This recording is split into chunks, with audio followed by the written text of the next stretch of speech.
To receive coaching on how to create and grow a YouTube channel, invest in real estate, or achieve financial freedom, visit cashnow.video.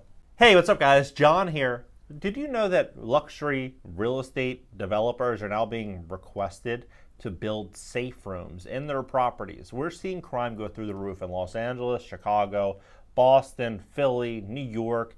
You name it, crime's going through the roof, right? And a lot of these places, the laws that are now in place make crime not legal, but the risk is so minimal in relation to the upside reward. Now, if we look at what's happening, people are getting crushed with inflation, record high gas prices, record high food prices.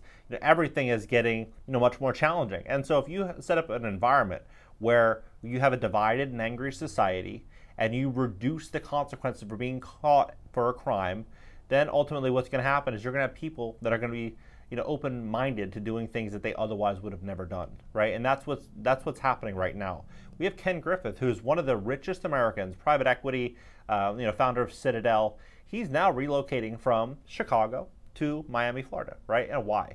I believe it's, of course, taxes, of course, the lifestyle, but I'm looking at the data. The crime's not the same in Miami, in the prime areas of Miami, Brickell, and these areas in relation to Chicago. He has people in Chicago, employees getting stabbed. His own car almost got carjacked.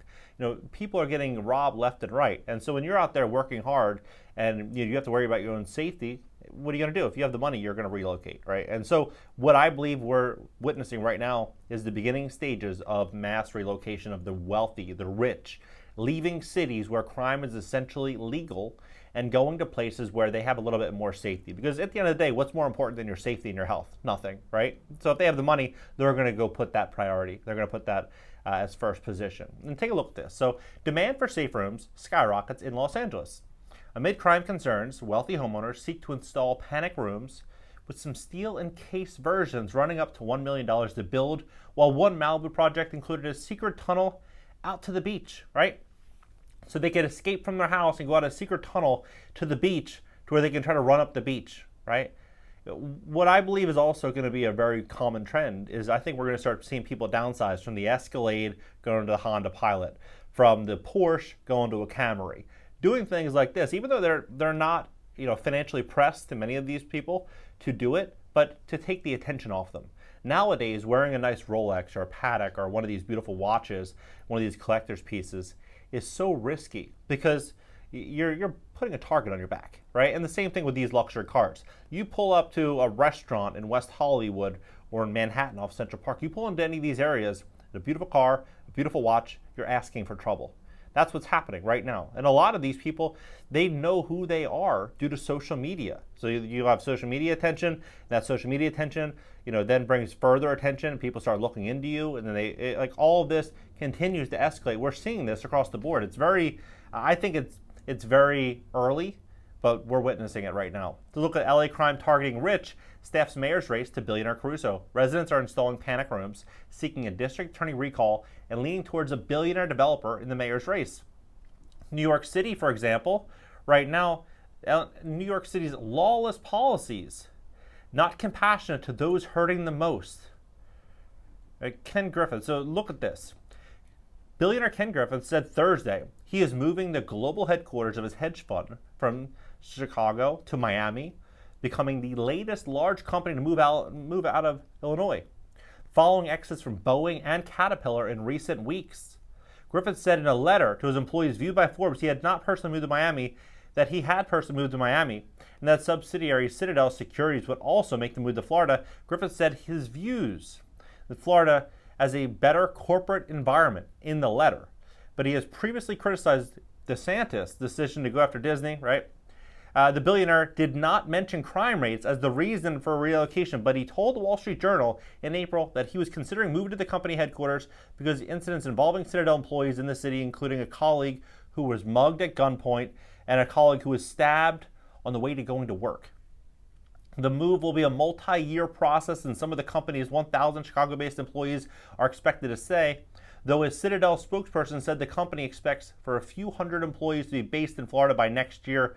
The move to Miami comes after Caterpillar announced it was moving its headquarters from Illinois to Chicago, following Illinois to Texas, following manufacturing companies moving to the Southwest for available land, local tax breaks, and increasingly technological workforces. Boeing also said last month it would move its headquarters to Washington, D.C. area from Chicago so it could be closer to federal regulators. Griffin has fueled with Governor Pritzker, a fellow billionaire, in recent years over, most recently, crime in Chicago. Griffin told Bloomberg last month, "We're getting to the point, if things don't change, we're gone." And then he donated $25 million to the University of Chicago's Crime Lab program for policing and public safety. And look at the data here. Crime's up 34% in Chicago for the last year to date, compared to the same period in 2021, according to the Chicago Police Department. Right? Murders are down 11%, but robberies are up 21%. Burglaries are up 31%, and theft is up 65%. $25.2 billion, that's a big net worth. That's Ken Griffin's net worth. According to Forbes, real-time wealth tracker and Citadel spokesperson told Forbes he had donated $600 million to educational, cultural, medical, and civil organizations in the Chicago area. Right? This is what we're witnessing. We're going to witness, especially when we factor in some of these new zoning law changes where, cities are going to start getting financially incentivized to increase their density inside of cities. We're seeing in, New York right now where they're converting office buildings into housing. Now, some would say this is a great thing, right? What I'm simply saying is if you have a condensed population inside of a city, and these people do not have options for jobs, and crime is basically, almost legal, and we're in an inflationary environment, you're going to have a lot of people that are going to be sitting right next to each other or, on top of each other with no prospects, right? That as a whole is going to lead, I think, to further crime. Unless there's going to be some type of opportunity, there's going to be something that's going to, keep people occupied, give people a purpose, give people a reason, right? If you're going to take all that stuff away and, condense everyone, which is what they've said, this is what the White House has said will occur over the next 5 years, then I think what's going to happen is I think there's going to be more of a shift from people that have money, people that have wealth, to, really chasing security and chasing safety, which is likely going to be outside of LA, New York, Philly, Boston, Chicago, Atlanta, some of these big cities, and going further into the suburbs. They may relocate their offices 30 minutes or 40 minutes or an hour outside of the city and relocate into the city when they need to. But I think we're going to start to see a lot more money leave big cities and go to, places such as South Florida, where they can buy a beautiful, beachfront house if they're doing well, and then they can go in and out of Miami, where there's still recourse. People still get in trouble for committing crimes. There's still consequences for committing crimes. But I do think we're witnessing the beginning stages of something very, very big here. What do you think about this? Where do you see crime going in this inflationary environment with the way in which the world is leaning? Drop your comments below. Let's have a conversation about this. Really curious as to what you think. Subscribe. You're also subscribed to my second YouTube channel. It's going to be a call-in interactive show coming probably in the next few days, maybe Monday or Tuesday. And then also LinkedIn, Twitter, Instagram, TikTok, everything's in the banner. If you want to get started on YouTube, want to get on the YouTube grind with me, cashnow.video. Cashnow.video. If you want to invest in real estate, cashnow.video.